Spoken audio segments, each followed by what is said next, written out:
Assalamualaikum warahmatullahi wabarakatuh. Perkenalkan nama saya Arya Rizky Pranata dengan NIM 1222938. Di sini saya akan mempresentasikan UAS analisis data cuaca dan iklim. Pertama adalah latar belakang. Curah hujan merupakan salah satu parameter iklim terpenting karena berpengaruh langsung terhadap lingkungan, bencana hidrometeorologi, dan aktivitas manusia.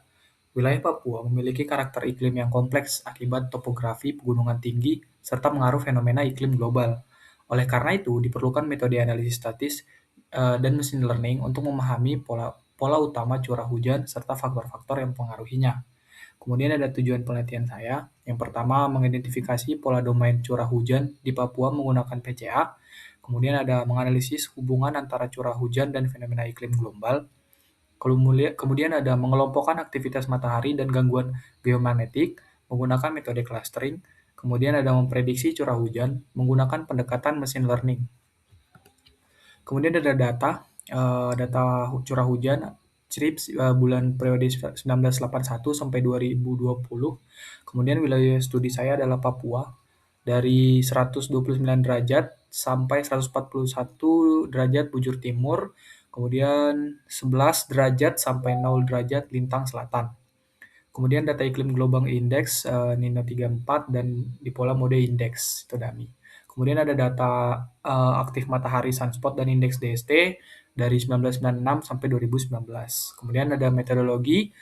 Analisis dilakukan melalui beberapa tahap utama. Yang pertama, analisis PCA untuk menemukan pola domain curah hujan. Kemudian ada analisis korelasi antara hasil PCA dan indeks iklim global. Kemudian ada clustering aktivitas matahari menggunakan Cummins. Kemudian ada prediksi curah hujan menggunakan random forest. Oke, yang pertama adalah scree plot PCA. Di sini kalau kita lihat dari si PCA-nya digunakan untuk mereduksi data curah hujan berdimensi besar menjadi beberapa komponen utama. Terus si scree plot ini menunjukkan bahwa PCI 1 menjelaskan sekitar 33% variasi data paling besar dibandingkan komponen lainnya. Kemudian kontribusi komponen setelah PCI 1 menurun secara signifikan. Oleh karena itu, PCI 1 dipilih sebagai representasi pola utama curah hujan di Papua.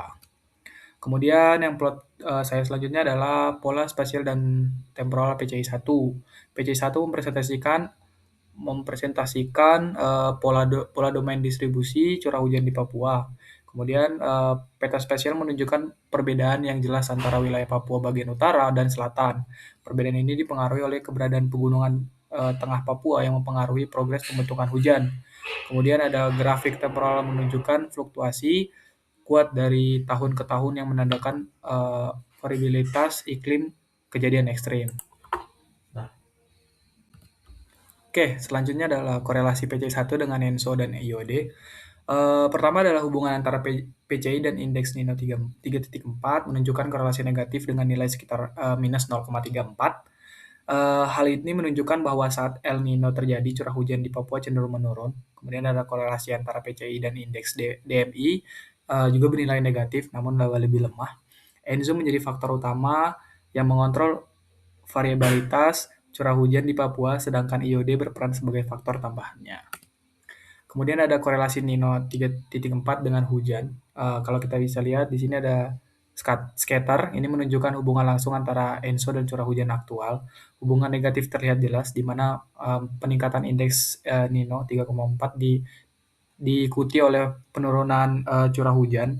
Kemudian pola ini digunakan sebagai validasi bahwa hasil PCA benar-benar mempresentasikan kondisi hujan. Kemudian ada hasil ini memperkuat kesimpulan bahwa El Nino berperan besar dalam kejadian kekeringan di Papua. Kemudian ada aktivitas matahari dan indeks DST.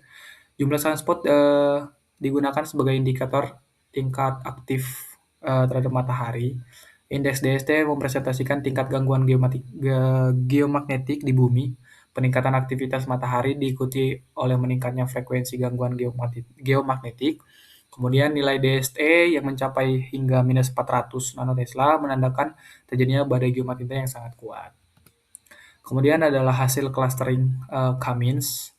Di sini metode clustering digunakan untuk mengelompokkan kondisi aktivitas matahari dan gangguan geomagnetik. Hasil dari Cummins membagi data menjadi 3 kelompok. Kelompok pertama menunjukkan kondisi matahari relatif tenang, kemudian kelompok 2 menggambarkan aktivitas matahari tinggi dengan gangguan geomagnetis sedang. Kemudian kelompok 3 mengidentifikasi kejadian badai geomagnetik ekstrim. Oke, kemudian di sini ada plot tentang prediksi curah hujan dengan menggunakan random forest. Algoritma random forest digunakan untuk memprediksi curah hujan berdasarkan komponen utama hasil PCA. Hasil prediksi menunjukkan bahwa model mampu mengikuti tren umum curah hujan dengan cukup baik. Performa model pada data uji menunjukkan kemampuan generalisasi yang baik. Kemudian eh, model masih mengalami keterbatasan dalam memprediksi nilai curah hujan yang ekstrim.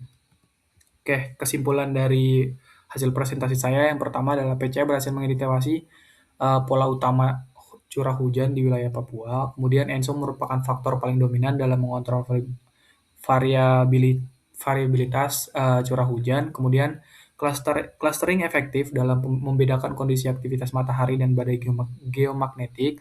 Kemudian model random forest mampu memprediksi tren hujan, namun masih terbatas pada kejadian ekstrim. Oke, sekian presentasi saya. Sekian dan terima kasih.